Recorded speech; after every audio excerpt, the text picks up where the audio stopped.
wamemchukua Nabii Allah Isa alayhi salatu wassalam, Isa mwana wa Mariamu, wakamfanya kuwa Mungu.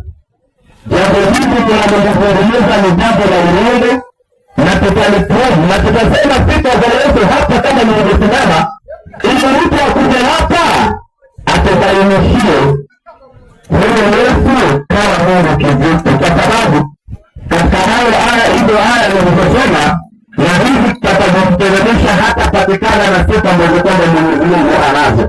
Je, hivyo Waislamu, huyu Yesu mnamchukua vipi? Mwalimu, naam. Hebu katika kitabu cha Qur'ani, fungua Qur'ani 3, anza kutoka 3:42. 3:42 al-Karim. Inasema baada ya billahi minash shaitani rajim. Inasema baada ya billahi minash shaitani rajim. Nakumbukeni malaika waliposema, ewe Mariamu, hakika Mwenyezi Mungu amekuchagua, hakika Mwenyezi Mungu amekuchagua, akakutakasa, akakutukuza kuliko wanawake ulimwengu wote. Mariamu huyo ni mama yake Nabii Isa alayhi salatu wasalam, Yesu Kristo. Ewe Mariamu, ninyenyekee kwa Mola wako, na usujudu na uiname kusali pamoja na waninamao, na usujudu na usali pamoja na wale wainamao. Hizi ni habari za ghaibu, na zile habari za ghaibu tunazokufunulia, ambazo sisi tunakufunulia wewe Mariamu. Nawe haukuwa nao walipokuwa, na wewe haukuwa nao walipokuwa wakitupa kalamu zao ndani ya maji, walipokuwa wakitupa kalamu zao ndani ya maji. Hapa ni Mariamu alipofariki baba yake, akabaki ni yatima. Wakawa wale wa kutaka kumngoja miongoni mwao Nabii Zakaria alayhi salatu wassalam, wakatupa zile kalamu ili kupata ni nani atakayemtunga mtoto. Endelea mwalimu. Kwa kuwa wajue, kwa kuwa hapo wanajua, na wao inasema, naam, kwa kuwa naam, wajue nani wao atamlea Mariamu. Ni nani atamlea Mariamu? Na hakuwa nao walipokuwa wakishindana, na yeye hakukuwa pale walipokuwa wakishindana. Hii ina maana Mwenyezi Mungu ndiye aliyekuwa na habari hizi. Kumbukeni waliposema malaika, Mariamu, Mwenyezi Mungu anakupa habari njema za kupata mtoto bila ya mume. Mwenyezi Mungu anakupatia habari ya kumpata mtoto bila mume.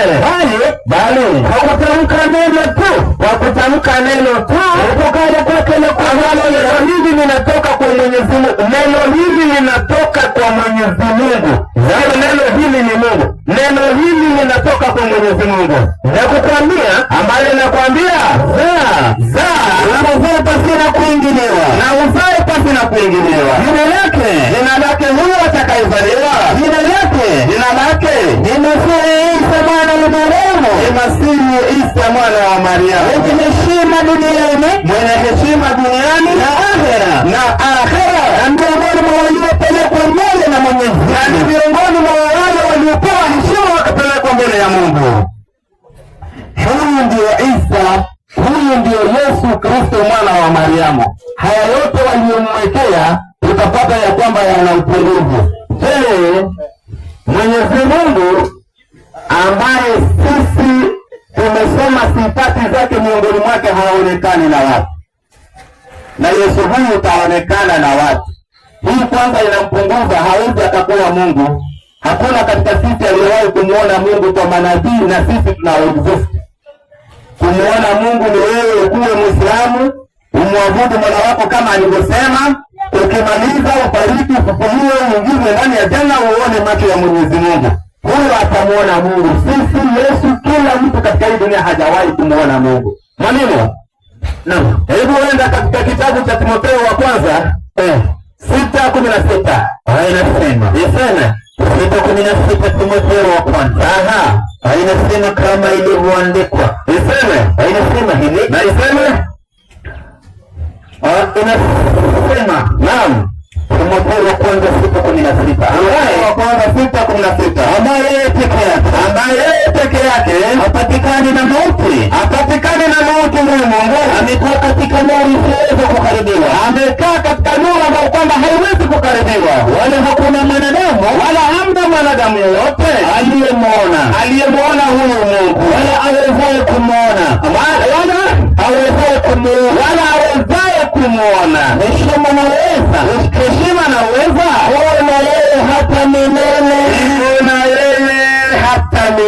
Yesu huyu ambaye amefanywa Mungu. Yesu umeonekana duniani, watu wamekuona. Jawabu wacha tuipate katika kitabu cha Yohana 1:45. Filipo akamwona Nathanieli. Filipo akamwona Nathanieli. Akamwambia, Rabi, umeona yule aliyeandikiwa katika Torati na Manabii? Hii inathibitisha Yesu ameonekana, hawezi akakuwa Mungu. Tumemwona yule aliyethibitishwa katika Torati. Yesu huyu mwana wa Yusufu. Tena hapa ngoja kwanza, mwalimu ni mwana wa Yusufu. Tulisoma haya Mwenyezi Mungu kwanza. Mwalimu hebu enda katika Qur'ani sura ya 112. Sema Mwenyezi Mungu ni mmoja tu. Mwenyezi Mungu ni mmoja tu. Mwenyezi Mungu tu yeye anastahili kukusudiwa na miungu yake, ambaye ndiye anastahili kusujudiwa na viumbe vyake vyote, na kumwabudu na kumwomba huyo Mungu, na kumtegemea huyo Mungu. Hakuzaa huyo Mungu, wala hakuzaliwa, wala anayefanana naye, anayefanana na yeye hata mmoja. Ndio sifa ya Mwenyezi Mungu tumepata katika Yohana 1:45. Yesu ameonekana tena, ikatajwa yeye ni mtoto wa Yusufu. Inampunguza, hawezi atakuwa Mungu. Mungu hakuzaa wala hakuzaliwa. Hebu tuangalie mwalimu.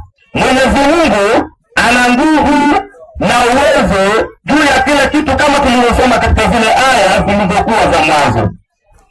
Lakini Yesu hana hizi sifa, na aliambia watu sifa hizi si zake. Mwalimu, enda katika kitabu cha Luka 18:18. Naiseme tena, mtu mkubwa mmoja alimuuliza mwalimu, akimuuliza Yesu akisema, mwalimu mwema, nifanye nini ili nipate kuurithi uzima wa milele?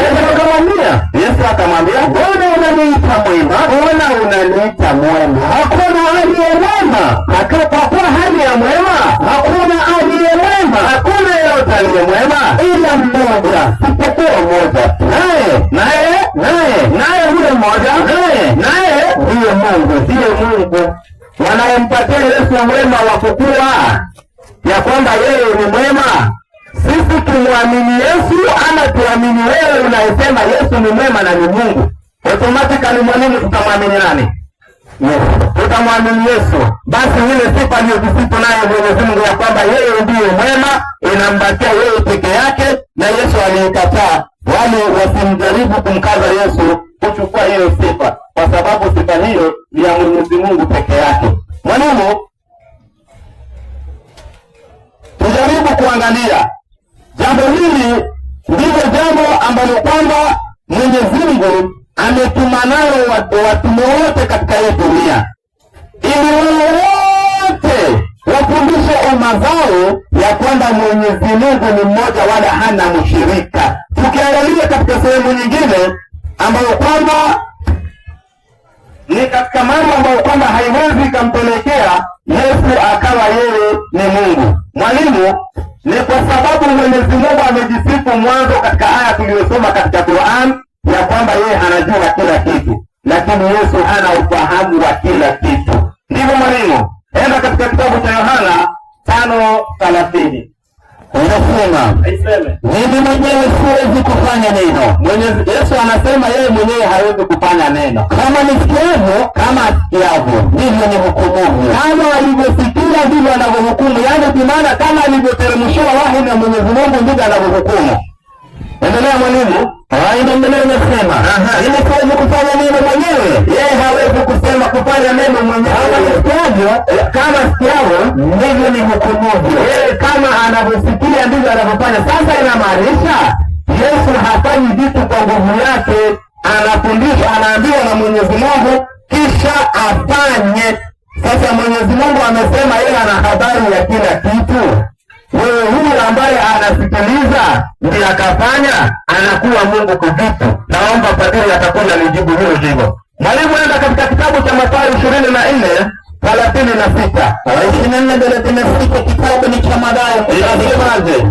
Inasema kama ilivyoandikwa. Na inasema hivi, walakini habari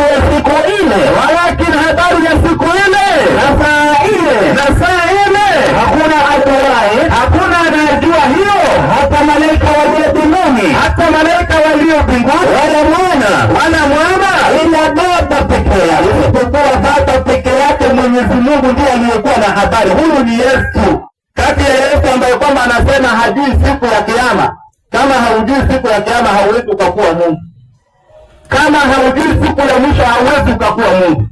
Tuthibitisha maneno haya na Yesu mwenyewe amesema. Hebu mwalimu, enda katika kitabu cha Wakorintho wa kwanza 15:28. 15:28. Naam. Wakorintho wa kwanza 15:28. 15:28 Wakorintho wa kwanza. Inasemaje? Inasema kama ilivyoandikwa. Inasema hivi. Naam. 15:28. Inasema kama ilivyoandikwa. Na iseme, basi vitu vyote vikisha kuitisha chini yake vikawekwa chini ya amri ya Mungu, ndipo maana mwenyewe, ndipo huyu Yesu mwenyewe ambaye wanamuita Mungu, naye atatishwa chini yake. Atapishwa chini yake. Atawekwa chini ya mamlaka. Yeye aliyeitishia vitu vyote. Yeye ambaye kwamba Mwenyezi Mungu atamweka chini ya mamlaka ndiye aliyeitishia vitu vyote. Ili kwamba Mungu awe yote katika yote. Hii inampunguza Yesu, hawezi akakuwa Mungu. Mwalimu, hebu kwa haraka nisomee kitabu cha Mathayo 26:67. 26:67. Inasema kama ilivyoandikwa. 26:67 inasema. Inasema hivi. Inasema. Naam. Kunasema ndipo wakamtemea mate ya uso. Ndipo wakamtemea mate ya uso. Inaendelea inasema. Wakamtemea mate ya uso. Wakampiga makonde. Wengine wakampiga makofi. Mwalimu, hebu subiri. Rudia haya, tuende pole. Unajua huyu ni Mungu, huyu ni mtu ambaye kwamba watu wanasema ni nani? Yeye ni Mungu. Sasa sikiliza, Mungu kama alivyokuwa bila nguvu. Unajua, hebu mwalimu, kabla ushereheshe hii, urudi pale katika Qur'an 59:23. Inasema, mwenye shani, mwenye nguvu. Mwenyezi Mungu akona siku ya kutoa na nguvu juu ya kila kitu. Ana uwezo juu ya kila kitu. Mwenyezi Mungu huyo hawezi akababaishwa. Sasa sikiliza, rudi pale katika hiyo Mathayo 26 hiyo mwalimu. Wote wakamtemea mate ya uso. Mungu anatemea mate. Tukue serious. Mungu akatemea mate, wakampiga makonde. Yaani ngumi. Yaani kile ngumi, sikiliza. Yaani Mungu ametemewa mate. Baada ya kutemewa tena kwa uso, hii ni madharau ya hali ya juu. Hii haiwezi kufanyiwa mtu yeyote. Baada ya uso akapigwa makonde, ngumi zile za Mike Tyson. Hebu mwalimu endelea.